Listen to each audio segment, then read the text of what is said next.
আল্লাহ নবী বলছে আমার উম্মত যখন শেষ জামানায় গানে আসক্ত হবে, গায়িকায় আসক্ত হবে, নৃত্যে আসক্ত হবে, বাদ্যযন্ত্র বেড়ে যাবে, হালাল পানির মতো মদ পান করতে থাকবে।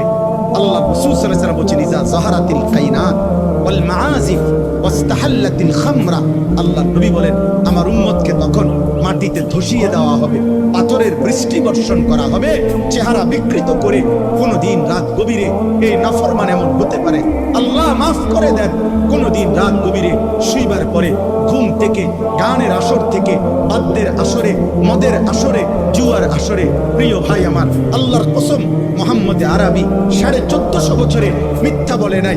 এই পাপের শাস্তি হিসাবে নবী বলছে চেহারা কোনদিন অচিরেই শেষ জামানায় আমার উম্মতের চেহারা এই গান, বাদ্য, মদ, নেশা, জুয়ার আসক্ত ব্যক্তির চেহারা মানুষের সুরত বদলিয়ে পশু জানোয়ারের আকৃতি হয়ে যাবে।